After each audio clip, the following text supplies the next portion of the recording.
रक्षाबंधन आ रहा है और ऐसे में अगर आप बाहर से मिठाई लाने के लिए सोच रहे हैं तो बिल्कुल रुक जाइए। हम घर पर ही बनाएंगे नारियल की मिठाई, जो कि सिर्फ 3 इंग्रेडिएंट से बनाएंगे और बहुत ही झटपट बन जाएगी।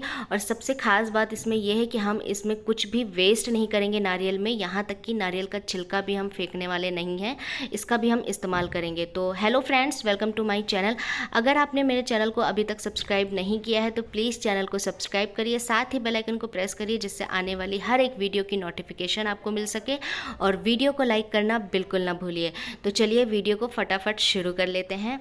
तो नारियल की मिठाई बनाने के लिए हमें गीला वाला नारियल चाहिए होगा। अभी मार्केट में बहुत ही अच्छे अच्छे नारियल आ रहे हैं और बहुत ही आराम से मिल भी जा रहे हैं। तो अब हमें इसे फोड़ लेना है और उसके बाद सबसे पहले इसके छिलके की बात कर लेते हैं। तो हमें इसे कद्दूकस कर लेना है छिलकों को, या फिर आप जो इसकी छाल होती है उसको ग्राइंडर में डालकर ग्राइंड भी कर सकते हैं। उससे एक अच्छा सा पाउडर या फिर बुरादा हमें मिल जाएगा। और अगर आपके घर में पौधे हैं तो ये बहुत ही काम की चीज़ है। आप उसकी मिट्टी में इसे मिला दें तो आपके पौधों के लिए एकदम ये न्यूट्रिशन का काम करेंगे। और रही बात जो छाल है, तो अगर आप चाहें तो इसके छाल को ऐसे भी मिट्टी के ऊपर डाल दें। गमले में जो मिट्टी होती है उसके ऊपर आप ऐसे भी डाल देंगे तो जब आप गमले में पानी डालेंगे तो मिट्टी को ये काफ़ी टाइम तक गीला रखेगा, नमी बनाए रखेगा, उसको ड्राई नहीं होने देगा। इससे आपको बार बार गमलों में पानी डालने की ज़रूरत नहीं पड़ेगी, जो कि गर्मी में हमें डालनी पड़ती है बार बार। तो ये तो रही छिलकों की बात। अब देख लेते हैं नारियल का क्या करना है। तो इस तरह से हमने इसके छोटे छोटे पीसेस कट कर लिए हैं, लेकिन नारियल की जो ब्राउन स्किन होती है उसे हमें निकाल देना है, उसको भी फेंकेंगे नहीं। यहाँ पर हमने 2 नारियल लिया था और अब इसको हम मेज़रमेंट के हिसाब से देखेंगे तो 2 कप नारियल चाहिए हमें, और उसे हम मिक्सर ग्राइंडर में डाल लेंगे। तो 2 कप नारियल के बाद थोड़ा सा नारियल बच जाएगा, उसको हमें जो ब्राउन वाला स्किन पार्ट हमने निकाला था ना उसके साथ चटनी बना सकते हैं नारियल की। तो इस तरह से हमने स्किन वाले पार्ट को भी यूज़ कर लिया। और अब जो 2 कप नारियल लिया था हमने उसे पहले ऐसे ही ग्राइंड किया है।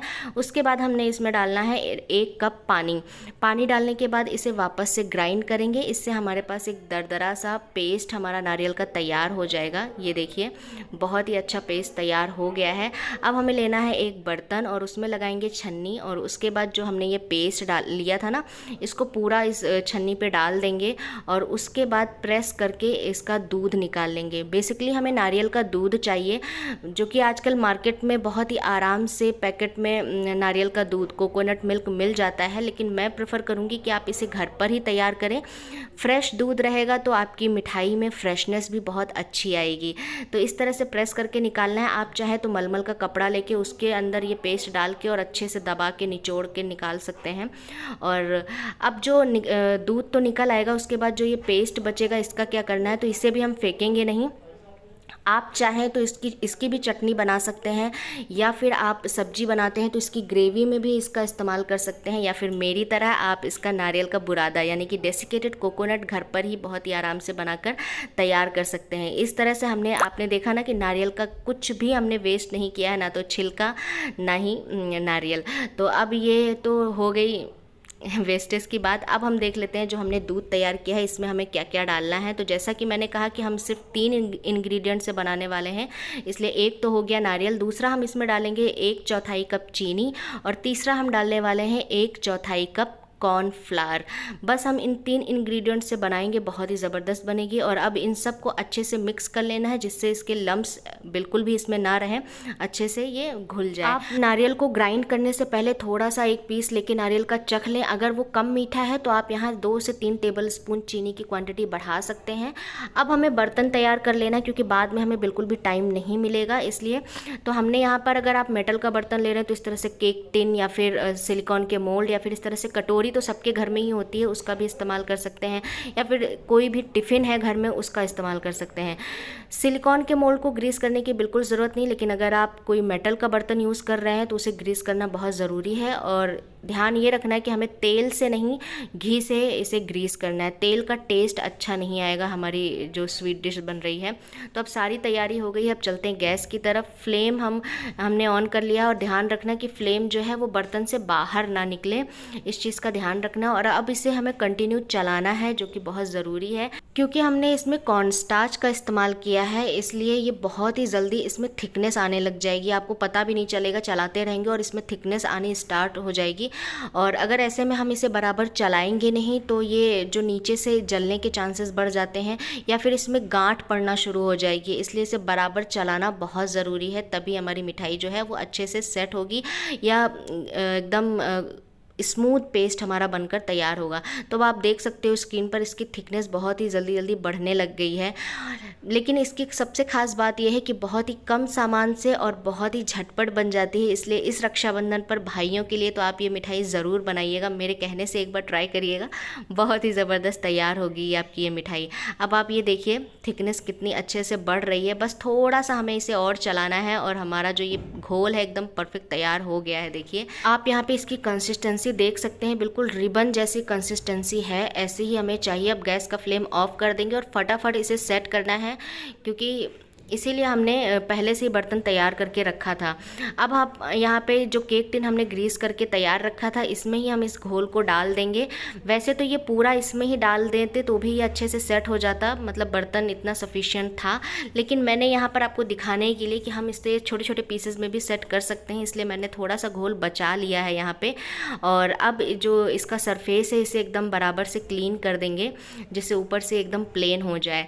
और उसके बाद जो बचाया हुआ घोल है ना, उसे भी मैं यहाँ पे सिलिकॉन के मोल्ड में सेट कर रही हूँ। तो यहाँ छोटे छोटे 2 मोल्ड लिए हैं मैंने, इतना ही मैंने बचाया था और अब इसे इसमें डाल दिया। तो आप चाहे तो इस तरह के कई सारे सिलिकॉन्स के मोल्ड ले लें या फिर कोई टिफ़िन ले लें, स्टील की कटोरियाँ ले लें, उसमें सेट कर सकते हैं।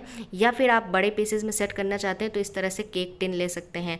अब हमें क्या करना है कि इसको भी मैंने जो मोल्ड है ना, इसको भी स्पून से मैंने यहाँ पे सरफेस इसका प्लेन कर दिया है। अब इसे पहले कम्प्लीटली ठंडा होने देंगे, रूम टेम्परेचर पे आने देंगे, क्योंकि अभी ये बहुत गर्म है। जब ये रूम टेम्परेचर पे आ जाएगा तो हमें इसे फ्रिज में सेट करना है, फ्रीज़र में नहीं, फ्रिज में हम इसे 1.5 से 2 घंटे के लिए सेट होने के लिए रख देंगे।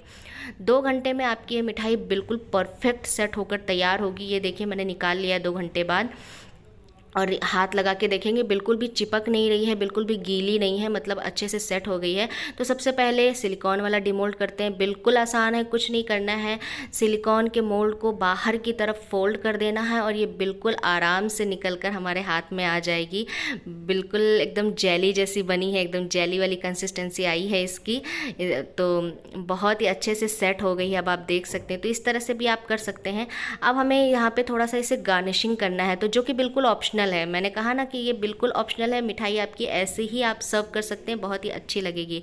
मैंने यहाँ लिया है नारियल का बुरादा और ये मैंने घर पर ही बनाया है। जो अभी दूध निकालने के बाद जो पेस्ट बचा था उसी से मैंने बनाया। जब तक ये मिठाई सेट हो रही थी मैंने डेसिकेटेड कोकोनट घर पर अच्छी खासी क्वांटिटी में एकदम फ्रेश तैयार कर लिया है। अब इससे हमने इसे गार्निश कर देना है। साथ ही मैंने यहाँ पे लिया है पिस्ता की कतरन, उससे भी मैंने इसे गार्निश कर दिया है। कलर कॉम्बिनेशन बहुत ही अच्छा आ रहा है, वाइट के साथ ग्रीन। और जो हमने डेसिकेटेड कोकोनट डाला है उससे बिल्कुल वेलवेटी टेक्सचर आ रहा है हमारी मिठाई का, जो कि बहुत ही अच्छा लग रहा है। ऑप्शनल है ये, आप चाहें तो बिल्कुल स्किप कर सकते हैं। आप ऐसे ही सर्व करेंगे तो भी आपकी मिठाई बहुत ही अच्छी लगेगी। अब चलते हैं केक टिन में जो हमने सेट किया था उसे हाथ से इस तरह से किनारे को छुड़ा लेना है प्रेस करके, और उसके बाद एक प्लेट लगा के इसे पलट देंगे और हल्का सा टैप करेंगे तो ये बहुत ही आराम से डिमोल्ड हो जाएगा। जो हमारी डिलाइट है वो बहुत ही आराम से निकल के बाहर आ जाएगी। ये देखिए कितनी अच्छी हमारी कोकोनट डिलाइट निकल के बाहर आई है। इसे भी हम सेम उसी तरह से गार्निश कर देंगे कोकोनट डेसिकेटेड कोकोनट से, और पहले इसे कट करेंगे। अभी हम यहाँ पे पिस्ता नहीं लगाएंगे क्योंकि पहले कट करना है। और ये देखिए कितने अच्छे से ये कट हो रहा है, बिल्कुल भी चिपक नहीं रही है, बहुत ही अच्छे से सारे पीसेस निकल कर आए हैं, बहुत ही ज़बरदस्त बनी है। नो फेल रेसिपी है, इसीलिए मैं आपको बोल रही हूँ आप इसे ज़रूर ट्राई करिएगा। अब हर पीसेस पे यहाँ पे पिस्ता की कतरन डाल देंगे। आप चाहे तो गुलाब की पंखुड़ियाँ डाल सकते हैं, केसर के धागे डाल सकते हैं, या फिर आप ऐसे भी सर्व करेंगे तो बहुत ही अच्छी लगेगी। अब आप देखिए ये देख कर ही इतनी सुंदर लग रही है, खाने में आप सोच भी नहीं सकते ये कैसी लगेगी। इस रक्षाबंधन पे ज़रूर बनाइएगा, सबको बहुत पसंद आएगी। इसमें हम अलग से कोई फ्लेवर ऐड नहीं करेंगे क्योंकि कोकोनट का ही अपना फ्लेवर इतना अच्छा होता है कि अगर हम कुछ और ऐड कर देंगे तो कोकोनट का जो फ्लेवर है वो दब जाएगा। इसलिए हमें और कुछ भी ऐड नहीं करना है, ऐसे ही सिंपल ही बनानी है, बहुत ही ज़बरदस्त बनेगी। अब मैं यहाँ पे आपको एक पीस निकाल के दिखाती हूँ कितने अच्छे से ये निकल रही है, और इसका टेक्सचर भी मैं आपको दिखाने वाली हूँ। तो ये देखिए एकदम जेली जैसी हिल डुल रही है हमारी मिठाई, बहुत ही ज़बरदस्त लग रही है। अब इस डिलाइट को मैं आपको कट करके दिखाऊंगी और कट करने से ही पता चल रहा है कि ये कितनी सॉफ्ट और मुंह में जाते ही मक्खन जैसी घुल जाने वाली हमारी ये मिठाई बनी है। तो इस रक्षाबंधन अगर आप अपने भाइयों से अच्छे अच्छे तोहफे चाहते हैं तो उन्हें खुश करने का या इम्प्रेस करने का ये मौका बिल्कुल भी हाथ से जाने मत दीजिए। फटाफट ये मिठाई बनाइए, कम मेहनत में, कम टाइम में। उम्मीद करती हूँ आपको आज की ये रेसिपी, कोकोनट डिलाइट की ये रेसिपी पसंद आई है। पसंद आई है तो प्लीज़ वीडियो को लाइक करिए, चैनल को सब्सक्राइब करिए, फैमिली एंड फ्रेंड्स के साथ शेयर करिए।